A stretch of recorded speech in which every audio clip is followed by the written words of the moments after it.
Chicago said, baby, don't you want to go? But they had a great fire, but we're gonna rebuild, you know. But they got a river, but the river she runs uphill. Well, let's go to the city where the motto is, I will, and I will.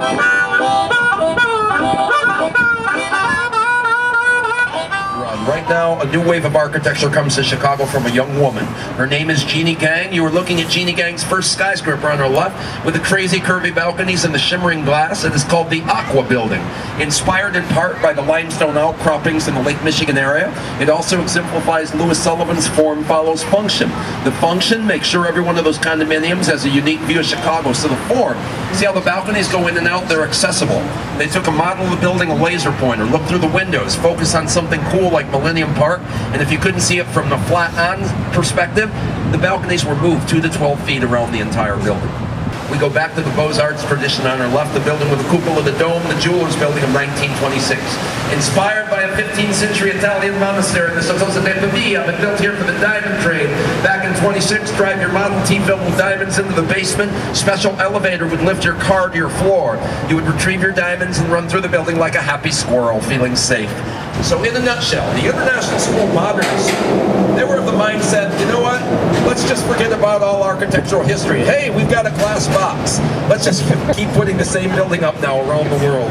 Next door, 55 West Walker Drive, there's only one word for that building, it's architectural style. Brutalism, that's enough, let's move on.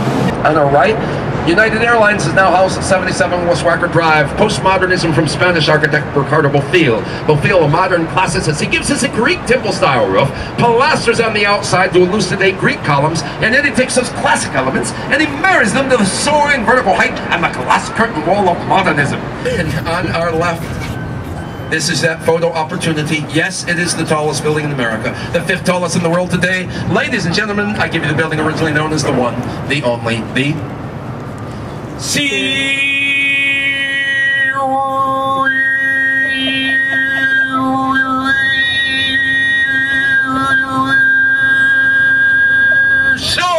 the Sears Tower, now the Willis Tower. 1,451 feet, 1,727 if you count the antenna. But you don't get to count the antenna. Here's the funny thing. Spires count, because spires are part of the architect's design, that's organic. And antenna is looked at as an add-on, so it doesn't count as extra height.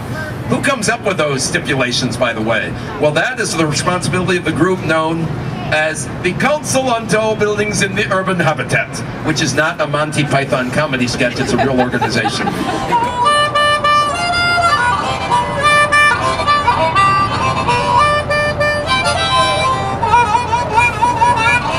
But the man went a fire and the fire almost took the town. I said the great Chicago fire, but she all burned down.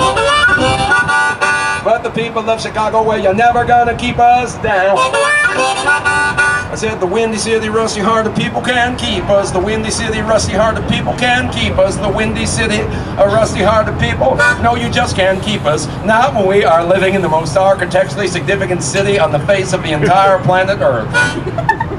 Okay, with all apologies to Florence, Rome, Paris, Prague, Vienna, Delhi, Helsinki, London, Dublin, Auckland, Sydney, Antwerp, Amsterdam, Seoul, Beijing, Shanghai, Taipei, Tokyo, Tegucigalpa, Mindanao, I really can't forget to say Moscow, Warsaw, St. Petersburg, Athens, Istanbul, Tel Aviv and Cairo, Nairobi, Edinburgh in Scotland, Buffalo, New York, and Columbus, Indiana have some wonderful Louis Sullivan left, Baltimore, Philadelphia, Milwaukee, and New York City. You just can't keep those Chicagoans down.